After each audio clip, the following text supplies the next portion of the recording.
2, 3, 4. Swaggy lady on the floor. I'm always chicken trendy cause my body love it. Presta. Presta Premium Women's Wear. Let your body love it. ஒரு பொண்ணும் பையனும் பைக்கில் போனாலே லவர்ஸ்ன்னு நினைக்கிறதில்ல, திருந்துங்கடா. 2K பாய், என்னோட cinema எக்ஸ்பீரியன்ஸில் சொல்கிறேன், triangle love start ஆகியே தீரும். பொதுமக்களுக்காக திரையிடப்பட்ட special பிரீமியரின் அமோக வரவேற்பு பெற்று உங்களை பரவசப்படுத்த ஃபயர் உலகெங்கும் உங்கள் அபிமான திரையரங்குகளில் பிப்ரவரி 14 முதல். முற்போக்கு பெண்ணியம் அது இதுன்னு பேசி பொண்ணை கவனிக்காம விட்டு வீணடிச்சிட்டல. நாம ஒரு உலகத்துல இருந்துகிட்டு அவங்கள மாத்தணும்னு நினைக்கிறோம். நான் என் பொண்ணை மாத்தி காட்டுறேன், அவளை உனக்கு கல்யாணம் பண்ணி வைக்கிறேன்.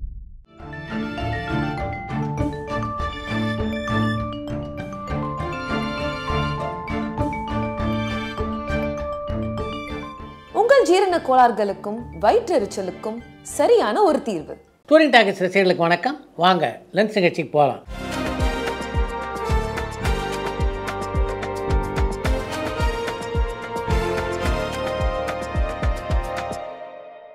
என்னம்மா முதல் கேள்வி? சார், விடாமுயற்சி திரைப்படத்தை பொறுத்த வரைக்கும் மிக்சட் ரிவ்யூஸாக வருது. ஆனால் உங்களை பொறுத்த வரைக்கும் படம் எப்படி இருக்குன்னு திருச்சியிலேருந்து மனோஜ் கேட்டிருக்காங்க. விடாமுயற்சி திரைப்படம் எல்லா தரப்பு ரசிகர்களையும் கவர்கின்ற ஒரு படமாக அமையவில்லை அப்படின்றது உண்மைதான். ஆனால் அதே நேரத்தில் இன்னொரு விஷயத்தையும் இங்கே சொல்லி ஆக வேண்டும். அப்படி எல்லோரையும் கவர்கின்ற ஒரு படமாக விடாமுயற்சி இருக்காது அப்படின்றத நம்முடைய நேர்காணலையே அந்த படத்தின் இயக்குனரான மகிழ் திருமேனி தெரிவித்திருந்தார். இயக்குனர் பாக்யராஜ் இயக்குன சுந்தரகாண்டம் திரைப்படத்தினுடைய இசையமைப்பாளரான தீபக் அந்த திரைப்படத்துக்கு அப்புறமா வேற எந்த திரைப்படங்களுமே இசையமைக்கலையே. இதுக்கான காரணம் என்னன்னு பாலக்கோட்லேருந்து சங்கர் கேட்டிருக்காங்க. கே பாக்யராஜனுடைய சுந்தரகாண்டம் படத்துக்கு இசையமைத்திருந்த தீபக் ஒரு இசையமைப்பாளர் மட்டும் இல்லை, பாக்யராஜுக்கு இசை குருவும் அவர் தான். அவர்கிட்ட தான் இசையை பெயர்ந்து அதுக்கு பின்னாலே பாக்யராஜ் இசையமைப்பாளர் ஆனார். தன்னுடைய சிஷ்யன் இசையமைப்பாளர் ஆயிட்டதுனாலே வேணும் அதுக்கு பின்னால் தீபக் எந்த படத்துக்கும் இசையமைக்க முயற்சியே பண்ணல. சார், நடிகை புஷ்பலதா பற்றியும் அவங்களோட உங்களுக்கு இருந்த நட்பை பற்றியும் ஷேர் பண்ண முடியுமான்னு வாலாஜாபேட்லேருந்து தீபக் கேட்டிருக்காங்க. துணை நடிகையாக அறிமுகமாகி அதற்கு பின்னாலே பல திரைப்படங்களிலே கதாநாயகர் நடிக்கின்ற வாய்ப்பினை பெற்ற புஷ்பலதா ஒரு காலகட்டத்தில் குணச்சித்திர நடிப்புக்கு மாறினார். எந்த வேடம் பெற்றாலும் அந்த வேடத்திலே நிறைவாக தன்னுடைய நடிப்பை வழங்கக்கூடிய ஒரு நடிகையாக இருந்தவங்க தான் புஷ்பலதா. அவங்களோட மிக நெருக்கமாக பழக்கூடிய வாய்ப்பு எனக்கு பல சந்தர்ப்பங்களில் அமைஞ்சது. ரொம்ப அமைதியான ஒரு நடிகை, அதே மாதிரி தயாரிப்பாளருக்கு எந்த பிரச்சனையும் தராத ஒரு நடிகையாக அவங்க இருந்தாங்க. யார் இந்தியாவின் முதல் கௌபாய் ஹீரோ? தமிழ் சினிமாவை சார்ந்த ஜெய்சங்கர் சாரா அல்லது தெலுங்கு சினிமாவை சார்ந்த கிருஷ்ணாவா? அண்ட் இந்தியாவில் இந்த கான்செப்டை அறிமுகப்படுத்தின இயக்குனர் யாருன்னு கோயம்புத்தூர்லேருந்து அஜய் கேட்டிருக்காங்க. தென்னிந்தியாவின் முதல் கௌபாய் நடிகர் என்று மக்கள் கலைஞர் ஜெய்சங்கர் சொல்லலாம். அவரை ஒரு கௌபாய் நடிகராக ஆக்கிய பெருமை ஒளிப்பதிவாளர் கர்ணனையே சேரும். சார், உங்களுக்கு சின்ன வயசில் காமிக்ஸ் புத்தகங்கள் படிக்கிற பழக்கம் இருந்துச்சான்னு யாழ்ப்பாணத்துலேருந்து ஜானி கேட்டிருக்காங்க. சிறு வயதில் காமிக்ஸ் புத்தகங்களை படிக்காதவங்க சிறுவர்களா சொல்லுங்கள்? சின்ன வயசில் நானும் பல காமிக்ஸ் புத்தகங்களை விரும்பி படித்திருக்கிறேன். சூப்பர் ஸ்டார் ரஜினிகாந்த் சார் அடுத்தடுத்து நடிக்கிற திரைப்படங்களில் இசையமைப்பாளர் அனிருத் தவிர இசையமைப்பாளர்கள் இளையராஜா, யுவன் சங்கர் ராஜா, கீரவாணி அண்ட் தேவா இவங்களில் யார் இசையமைக்கிறதுக்கான வாய்ப்புகள் உண்டு அல்லது மற்றவங்க இசையமைக்கிறதுக்கான வாய்ப்புகள் உண்டான்னு திருநெல்வேலியிலேருந்து மணிகண்டன் கேட்டிருக்காங்க. ரஜினி அடுத்தடுத்து நடிக்கின்ற படங்களில் அனிருத் தவிர்த்து வேறொரு இசையமைப்பாளர் இசைப்பதற்கான வாய்ப்பு இல்லவே இல்லை அப்படின்னு சொல்ல மாட்டேன். ஆனால் நீங்கள் பட்டியலிட்டிருக்கீங்களே அந்த இசையமைப்பாளர்களில் யாரும் ரஜினியோடு இப்போதைக்கு இணைந்து பணியாற்றுவதற்கான வாய்ப்புகள் இருப்பதாக எனக்கு தெரியல. பஞ்சருணாச்சலம் சார் கிருஷ்ணன் பஞ்சு சாரனுடைய மகனானு சென்னையிலிருந்து வேல் கேட்டிருக்காங்க. பஞ்சருணாச்சலம் கவிஞர் கண்ணதாசனுடைய மூத்த சகோதரருடைய மகன். நடிகர் திலகம் சிவாஜி கணேசன் சார் நடித்த திருவிளையாடல் திரைப்படத்தில் ஒரு சில காட்சிகளில் அவர் ஸ்டைலாக நடந்து ரொம்பவும் அழகாக நடிச்சிருப்பாரு. இது அவரே பண்ணாரா அல்லது இயக்குனர் சொல்லி கொடுத்தாரான்னு கடலாடியிலேருந்து பாலசுப்ரமணியன் கேட்டிருக்காங்க. உங்களுடைய கேள்வியை பார்த்தோன்னே நடிகர் திலகம் சிவாஜி கணேசன் நடித்த பல படங்களை நீங்கள் பார்த்ததில்லையோ அப்படின்ற சந்தேகம் எனக்குள்ளே எழுகிறது. சிவாஜியை பொறுத்த வரைக்கும் அவர் நடிப்பில் மட்டும் திலகம் இல்லை, நடையிலும் திலகம் என்று தான் சொல்ல வேண்டும். ஒவ்வொரு படத்திலும் ஒவ்வொரு விதமாக நடக்கக்கூடிய ஒரு மாபெரும் கலைஞர் தான் சிவாஜி. செவாலிய பட்டம் பெற்றதற்காக கோலாலம்பூரிலே நடிகரும் சிவாஜிக்கு ஒரு பாராட்டு விழா நடைபெற்றது. அந்த பாராட்டு விழாவில் பேசுவதற்கான வாய்ப்பு எனக்கு அமைந்த போது இந்த விஷயத்தை பற்றி தான் நாங்கள் அந்த மேடையிலே குறிப்பிட்டேன். உலகத்தில் பல நடிகர்கள் தங்களுடைய நடிப்புக்கு கைத்தட்டல் வாங்கி இருக்கிறார்கள். ஆனால் தன்னுடைய நடைக்கு கைத்தட்டல் வாங்கிய ஒரே நடிகர் திலகம் சிவாஜி கணேசன் தான் என்று அந்த மேடையிலே நான் குறிப்பிட்டேன். நடிகர் பிரபாசனுடைய கல்கி திரைப்படத்தை நீங்கள் பார்த்துருப்பீங்க. படத்தை பற்றின உங்களுடைய கருத்தை ஷேர் பண்ண முடியுமான்னு சென்னையிலேருந்து கௌஷிக் கேட்டிருக்காங்க. கல்கி 2898 ஏடி திரைப்படத்தை பொறுத்த வரைக்கும் எல்லா தரப்பு ரசிகர்களையும் கவர்ந்த ஒரு திரைப்படம் அப்படின்னு சொல்ல முடியாது. அந்த படத்தை ஒரு சிலர் மிகவும் விரும்பி பார்த்தார்கள், ஒரு சிலருக்கு அந்த படம் பெரிய அளவிலே பிடிக்கல. இதில் ரெண்டாவது லிஸ்ட் தான் நான். நடிகர் அஜித் நடிச்சிருக்க விடாமுயற்சி திரைப்படத்தை பற்றின உங்களுடைய விமர்சனம் என்னன்னு சாத்தூர்லேருந்து ரவிக்குமார் கேட்டிருக்காங்க. விடாமுயற்சி திரைப்படத்தை பொறுத்த வரைக்கும் உண்மையிலே விடாமல் அவங்க முயற்சி செய்தபடி தான் இருந்தாங்க. ஆனாலும் அந்த படத்தை பார்த்தபோது இன்னும் கொஞ்சம் கூட முயற்சி செய்திருக்கலாமோ அப்படின்னு எனக்கு தோன்றியது. ஏஎம் ரத்னம் சார் இப்போ புதுசாக திரைப்படங்களை தயாரிக்கிறாரா? நடிகர் சிவகார்த்திகேயனை வச்சு அவர் ஒரு திரைப்படத்தை தயாரிக்க இருக்காருன்னு வர தகவல்கள் உண்மையா? அவரை சாய்வு சித்ரா நிகழ்ச்சியில் பார்க்கறதுக்கான வாய்ப்பு இருக்கான்னு திருநெல்வேலியிலேருந்து மணிகண்டன் கேட்டிருக்காங்க. ஏஎம் ரத்னம் இப்போ 2 படங்களை தயாரித்து கொண்டிருக்கிறார். ஒன்று தெலுங்கு படம், இன்னொன்று தமிழ் படம். தெலுங்கு படத்திலே கதாநாயகன் நடிப்பவர் தெலுங்கு படத்தினுடைய மிக முக்கியமான கதாநாயகனான பவன் கல்யாண். அந்த படம் முடிவடையும் கட்டத்தில் இப்போ இருக்குது. வரும் ஏப்ரல் மாதத்திலே அந்த படத்தை வெளியிடுவதற்கான முயற்சியில் ஏஎம் ரத்னம் இருக்கார். அவர் தயாரிக்கின்ற இன்னொரு தமிழ் படம் 7G ரெயின்போ காலனி 2ஆம் பாகம். அந்த படத்தினுடைய படப்பிடிப்பும் முழுவதுமாக முடிவடைந்து விட்டது. சோக பாடல் பாடுறதுல சிறப்பானவர் KJ யேசுதாஸ் சாரா அல்லது SPB சாரா? உங்களுடைய கருத்து என்னன்னு கடலாடியிலேருந்து பாலசுப்ரமணியன் கேட்டிருக்காங்க.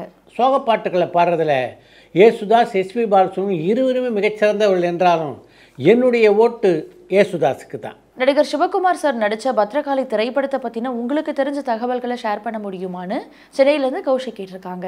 மகரிஷி எழுதிய ஒரு நாவல் தான் பத்ரகாளி என்ற பெயரிலே திரைப்படமாக உருவாகியது. சிவகுமார் கதாநாயகன் நடித்த அந்த படத்திலே கதாநாயகர் நடித்த நடிகை ராணிச்சந்திரா. அந்த படத்தை நடிக்கிறதுக்கு முன்னால் பொற்சிலை, தேன் சிந்து தேவானம் போன்ற ஒரு சில படங்களில் ராணிச்சந்திரா நடிச்சிருந்தாலும் அவங்களுடைய திரை வாழ்க்கையிலே மிக முக்கியமான படமாக பத்ரகாளி அமைந்தது அப்படின்னு சொல்லலாம். அதுக்கு முன்னால் அந்த அளவுக்கு கனமான பாத்திரத்தில் ராணிச்சந்திரா தமிழில் நடிக்கலை. பத்ரகாளி படத்தினுடைய படப்பிடிப்பு 60% முடிந்த நிலையிலே ஒரு கலை நிகழ்ச்சியிலே கலந்து கொள்வதற்காக துபாய் சென்றிருந்தார் ராணிச்சந்திரா. கலை நிகழ்ச்சி முடித்து விட்டு வரும்போது விமான விபத்து காரணமாக அவர் இறந்து விட்டார். அவர் இறந்த நிலையில் பார்த்தீங்கன்னா பத்ரகாளி திரைப்படத்தினுடைய படப்பிடிப்பு 60% தான் நிறைவடைந்திருந்தது.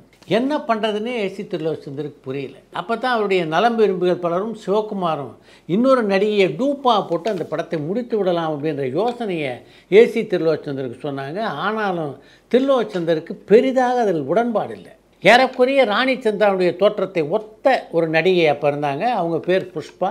அவங்கள அந்த கதாபாத்திரத்தை நடிக்க வச்சு படமாக்கினால் நிச்சயமாக பெரிய வித்தியாசம் தெரியாது என்று மிக உறுதியாக சொன்னவர் பத்ரகாளி படத்தினுடைய ஒளிப்பதிவாளரான விஸ்வநாத் ராய். விஸ்வநாத் ராயை பொறுத்தவரைக்கும் ஒரு மிகச்சிறந்த ஒளிப்பதிவாளர். புஷ்பா நடித்திருந்த அந்த காட்சிகளெல்லாம் பார்க்கும்போது ராணிச்சந்திராவே அந்த கதாபாத்திரத்தை நடித்திருந்ததை போன்ற ஒரு தோற்றத்தை அந்த படம் கொடுத்தது என்றால் அதுக்கு முக்கியமான காரணம் விஸ்வநாத் ராயுடைய ஒளிப்பதிவு. இன்னும் சரியாக சொல்லணுன்னா அந்த படத்தினுடைய உச்சக்கட்ட காட்சியிலேயே ராணிச்சந்திரா நடிக்கவில்லை என்பதுதான் உண்மை. அந்த காட்சியில் நடித்ததெல்லாம் புஷ்பா என்ற அந்த நடிகை தான். இருந்தும் அந்த படம் பார்த்திங்கன்னா மிகப்பெரிய வெற்றியை குவித்தது. தமிழை மிகப்பெரிய வெற்றியை குவித்ததன் காரணமாக தெலுங்கு, ஹிந்தி ஆகிய இருமொழியிலும் அந்த படம் தயாரிக்கப்பட்டது. மும்பை எக்ஸ்பிரஸ் படம் ஏன் சார் ரிலீஸ் ஆன டைமில் ஹிட் ஆகலை, அண்ட் அதுக்கப்புறம் கூட பெரிய விமர்சனங்கள் அந்த திரைப்படத்துக்கு வரலையேன்னு பாண்டிச்சேரியிலேருந்து பெருந்தமிழ் கேட்டிருக்காங்க. உங்கள் கேள்வியிலேயே மும்பை எக்ஸ்பிரஸ் படம் ஹிட் ஆகலைன்னு சொல்லியிருக்கீங்க. ஹிட் ஆகாத படத்தை எங்கே பாராட்டுவாங்க? ட்ராப் ஆன மெட்டீரியலைஸ் ஆகாத அதிக திரைப்படங்கள்னா அது கமல் சாருக்கு நடந்திருக்கிறதுக்கான வாய்ப்பு இருக்கான்னு அரவிந்த் லோச்சன் வில்லியனூர்லேருந்து கேட்டிருக்காங்க.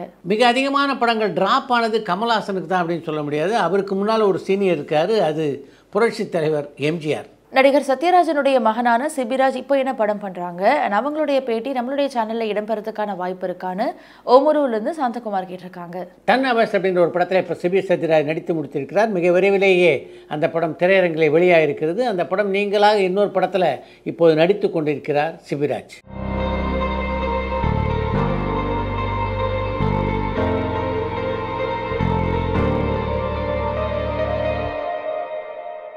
இயக்குநர்கள் கே பாலச்சந்தர், பாரதி ராஜா அண்ட் மணிரத்னம் இவங்கெல்லாம் புதுமுகங்களை அறிமுகப்படுத்தி இருக்காங்க.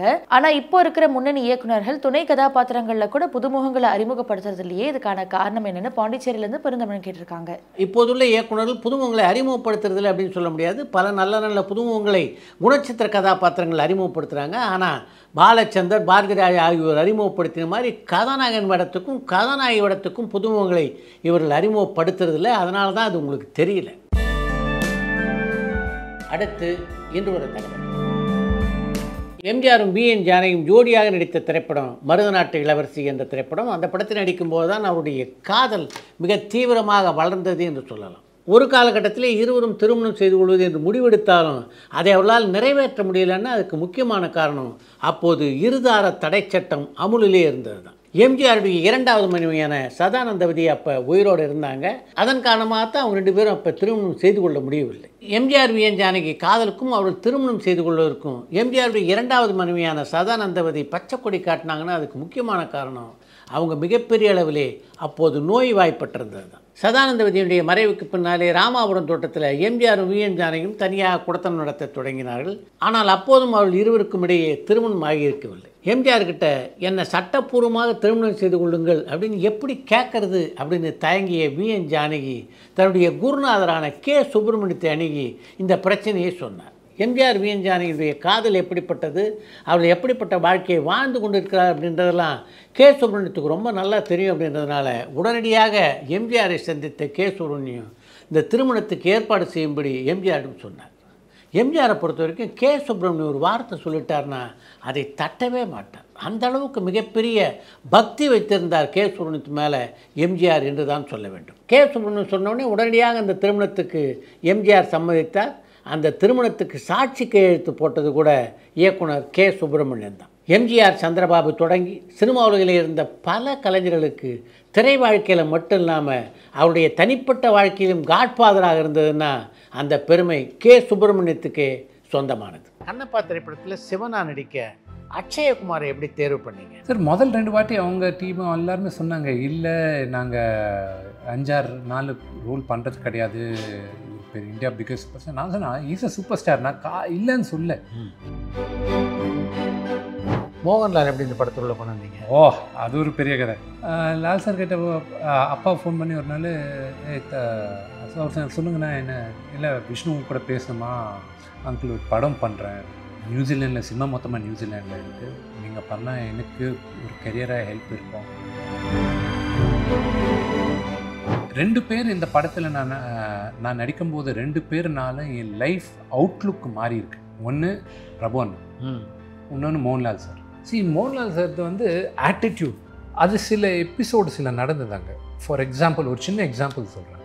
மோகன்லால் சார் படம் பண்ணுவாருன்னு சொல்லிட்டு அப்புறம் பரபரப்பான சினிமா செய்திகள், நட்சத்திரங்களின் பேட்டிகள், சினிமா வரலாறு ஆகியவற்றை பார்க்கவும் படிக்கவும் உங்களுக்கான இணையதளம் tourandtalkies.co.